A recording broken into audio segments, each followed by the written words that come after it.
Olá, meus caros, tudo bem com vocês? Espero que vocês estejam todos bem. Aqui é o professor Caio e nós iremos dar início a mais uma aula de redação. Bom, pessoal, na aula de hoje nós iremos fazer um esboço de uma redação, o tão falado esqueleto, de uma redação com base no tema que nós já analisamos nos últimos vídeos, que é o tema que se encontra lá no ético de vocês, como eu já citei. O tema é a persistência da violência contra a mulher na sociedade brasileira. Então, de já, nós acompanhamos que o próprio tema dá uma informação sobre essa temática, que é a persistência da violência contra a mulher. Então, se eu falo de persistência, é porque o próprio tema ele deixa claro que é um problema na realidade do Brasil e que não há como se posicionar contra esse tema, porque geralmente nós temos ali um tema em que você pode ser contra ou a favor, mas nesse caso nós não temos essa possibilidade, já que se nós fôssemos contra esse tema, contra a violência, nós estaríamos desrespeitando os direitos humanos, Então, não, nesse caso, o próprio tema dá essa informação de que é um problema e que esse problema persiste na realidade brasileira. Então, eu vou apresentar aqui para vocês como um esqueleto desse tema de redação. Não iremos escrever a redação propriamente dita aqui. Por enquanto, nós iremos fazer esse esqueleto nessa aula. Então, vamos lá. Sabendo que o texto dissertativo argumentativo é composto da introdução, desenvolvimento e conclusão, sendo que a introdução eu trago ali o meu tema, eu apresento o meu tema ao leitor, em seguida eu apresento as duas teses, que são as duas discussões sobre as quais eu irei falar no meu texto. Geralmente, os dois motivos para determinada problemática acontecer. No desenvolvimento, lembrando, é o momento de você argumentar a sua opinião e fundamentar ela por meio de um argumento sólido, que é por meio de um repertório sociocultural, algo do campo das artes, algo ali do campo das áreas do saber, citações e assim por diante. Só relembrando aqui para vocês que isso a gente já discutiu bastante. E a conclusão é dotada ali da breve retomada do tema e seguida da proposta de intervenção, o que nós podemos fazer ou o que determinado órgão ou determinada pessoa pode fazer para mudar aquela realidade. Vamos lá? Então, na introdução, sabendo que eu teria aqui a contextualização do tema mais as teses, eu poderia usar o seriado O Conto da Aia para falar sobre a persistência da violência contra a mulher na sociedade brasileira. Como? Não sei se vocês conhecem, mas O Conto da Aia é um seriado que fala sobre subjugação feminina. Tem ali um contexto totalmente ditatorial em que alguns totalitaristas, algumas pessoas preconceituosas interpretam a Bíblia de forma ao pé da letra e que eles subjugam as mulheres em vista disso, em vista dessa desculpa religiosa que eles fazem. Então, nessa sociedade aqui de O Conto da Aia, nós temos mulheres que não podem se posicionar, nós temos mulheres que servem apenas para procriar. Essas mulheres são tidas com preconceito, elas são subjugadas, elas sofrem demasiadamente nessa sociedade. Então essa série é bastante relevante e muito importante para a gente teorizar essa questão da persistência da violência contra a mulher, já que na série nós temos ali uma relação de poder do homem em que ele pode fazer o que quiser com as mulheres. Então já seria uma estratégia para contextualizar o nosso tema, Agora eu vou apresentar aqui como ficaria o esqueleto para vocês. Acompanhem.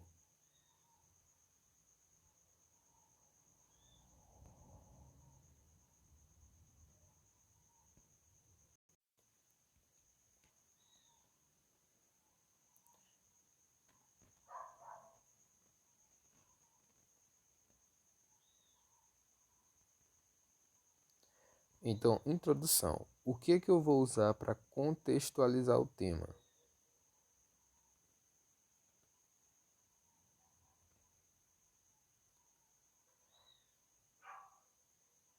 O seriado, o conto da Aya.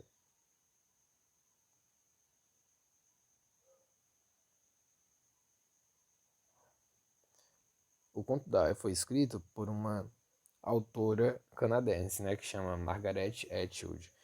Então nós temos essa estratégia para contextualizar o tema, esse seriado. Em seguida nós precisamos colocar as nossas teses, né, que são duas, teses um e 2. Quais são as causas da problemática? O que eu posso pensar em relação a esse tema? Sobre quais aspectos eu posso discutir esse tema? O que causa a persistência da violência contra a mulher na sociedade brasileira? Uma tese 1 poderia ser a noção de patriarcalismo.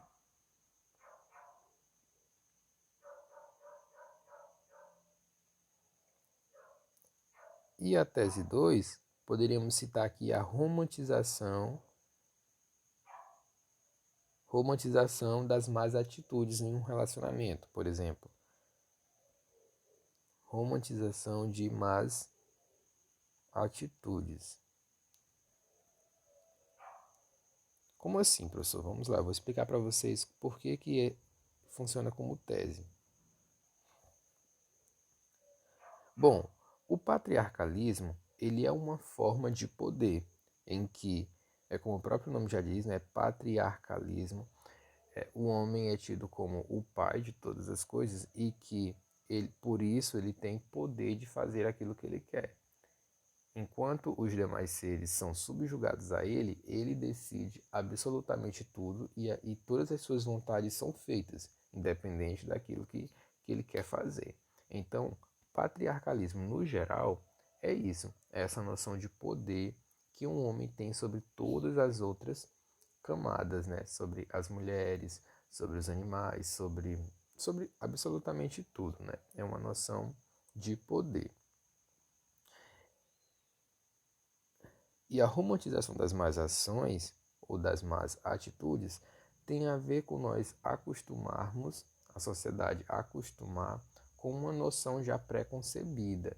Ou seja, de tanto você observar determinada ação, você acaba romantizando. Ah, não, é assim mesmo. Ah, isso é normal. Ah, isso aí já acontece e eu não vou lutar contra isso. Então, é uma forma de você romantizar as más atitudes. Você olha para aquilo e você acaba tirando a problemática de determinada ação, dando ali uma normalidade para ela. Beleza, então já tenho aqui o esqueleto de uma introdução, que é contextualizar o tema, traria aqui a realidade de O Conto da Aia e fazer uma relação com a violência aqui no âmbito brasileiro, né? Em seguida, eu traria aqui as duas teses, que é o patriarcalismo e a romantização das más atitudes. Seguindo para o desenvolvimento, nós teríamos, vamos lá. Em relação ao desenvolvimento, que nós já sabemos que são dois parágrafos, ou seja, o desenvolvimento 1 e desenvolvimento 2, em que no desenvolvimento 1 eu explico a tese 1 com base em argumentos sólidos e no desenvolvimento 2 eu explico a tese 2, também ali com argumento sólido, com repertório sociocultural. Perceba aqui que como nós temos a tese 1 ligada ao patriarcalismo, no desenvolvimento 1 eu preciso trazer um repertório sociocultural, né? Algo comprovado que valide a minha ideia, que fundamente a minha opinião com base em um argumento sólido. Nesse caso aqui eu usaria a alusão histórica da colonização, visto que no contexto brasileiro essa noção de patriarcalismo ela surge nesse contexto, né, da colonização, em que nós temos ali uma supremacia em relação ao homem que descobre as terras e que age em favor, né, entre muitas aspas, em favor de toda uma sociedade. Então essa noção de o homem estar fazendo esse desbravamento enquanto a mulher fica passiva gerou essa ideia, né, de patriarcalismo. É claro que a noção propriamente dita tem outras raízes bem mais profundas, mas falando aqui de contexto brasileiro e relacionando com a colonização, nós podemos citar esse contexto histórico. Então nós temos aqui uma alusão histórica, posto que eu uso aqui uma parte da história que é a colonização. No desenvolvimento 2, ou seja, meu terceiro parágrafo da redação, eu preciso explicar a tese 2. Como eu citei a tese 2 como a romantização de más atitudes, Eu poderia citar a conhecida noção da banalidade do mal, da filósofa Hannah Arendt. O que é essa banalidade do mal? A banalidade do mal acontece quando, de tanto nós observarmos uma problemática em nossos dias, nós tendemos a banalizá-la, nós tendemos a acostumar com ela. Então a gente acha normal determinada problemática. Por exemplo, a questão dos mendigos. Nós temos ali nas ruas diversos mendigos que passam o dia pedindo esmola. E aquilo é uma problemática. Ali é um problema. Mas de tanto você observar aquele problema dos mendigos, você acaba é, não ligando para aquilo ali. Ah, isso é normal. E na verdade não é normal. Ali é uma problemática social. Mas o cotidiano nos faz entender que aquilo é normal. Então isso é uma banalidade do mal, uma banalidade do problema dessa filósofa aqui contemporânea, que é a Hannah Arendt. Por que ela serve? Para validar a tese sobre romantização das más atitudes. Ora, se eu falo de romantização de más atitudes, ou seja, se eu acostumo e se eu acho até bonita algumas atitudes de violência psicológica, violência simbólica ou até violência física, dizendo que isso é normal, é porque o homem é assim mesmo. Então nós temos aqui uma banalidade do mal, uma banalidade do problema, posto que é uma problemática, a violência é uma problemática, mas muitas pessoas dizem que é normal, porque tem a ver com gênio, tem a ver com força, tem a ver com poder e assim por diante. Seguindo para a conclusão. Vamos lá que esse vídeo já está ficando por...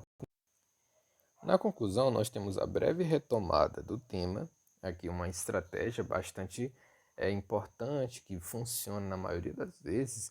Nessa breve retomada, você aproveitar para citar as palavras-chave ali do nosso tema. Por exemplo, se eu estou falando sobre a persistência da violência contra a mulher, então eu traria ali um elemento coesivo no início, né? Portanto, em virtude do que foi discutido, em virtude daquilo que foi apresentado, né? Percebemos que há uma persistência da violência contra a mulher na sociedade brasileira. Ponto. É uma forma de trazer, né, esse tema de volta e deixar claro para o seu leitor que você já está afindando o seu texto. Seguida da proposta de intervenção, que é o que deve ser feito para aquela problemática ser sanada, ser minimizada ou ser até erradicada, né? Acabar de vez com essa problemática. Sabemos que essa proposta deve ter um agente, né, quem vai agir, uma ação, o que vai ser feito, um modo ou meio, né, como vai ser feito, como aquela ação vai ser desenvolvida, o detalhamento, que pode ser uma informação a mais sobre o agente, sobre uma ação, ou sobre o modo ou meio, ou até o efeito, né? Assim como o próprio efeito, que é uma consequência daquela ação. Para que nós vamos fazer aquela determinada ação e o que ela vai gerar? Então, nós poderíamos citar aqui uma proposta de intervenção com a agente, com a prefeitura, por exemplo. Eu já poderia detalhar esse agente, colocando ali uma informação acessória. Como? Vamos lá, vamos perceber.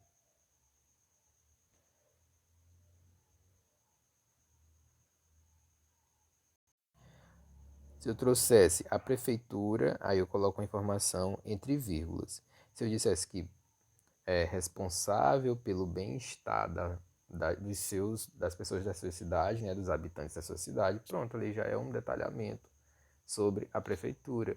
Eu trago informação acessória sobre o meu agente. Então nós já temos agente e detalhamento.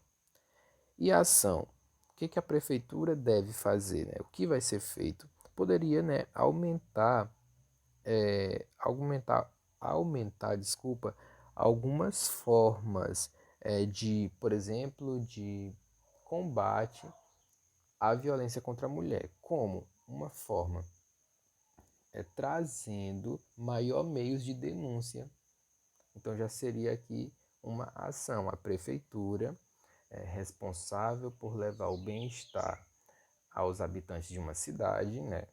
Deve aumentar ou intensificar as formas de denúncia. Pronto, já temos agente, detalhamento e também temos ação. Como? Vamos apresentar o modo meio. Como é que isso vai ser feito?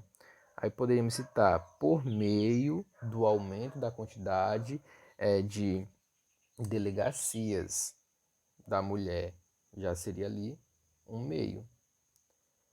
Se eu quisesse detalhar esse meio, eu poderia citar os lugares, os melhores locais, os melhores atendimentos, o melhor, né, horário de atendimento. Então seria um detalhamento do modo ou meio, se eu quisesse detalhar. Mas como eu já detalhei ali o agente, eu nem preciso fazer mais isso, que eu já alcancei ali a pontuação.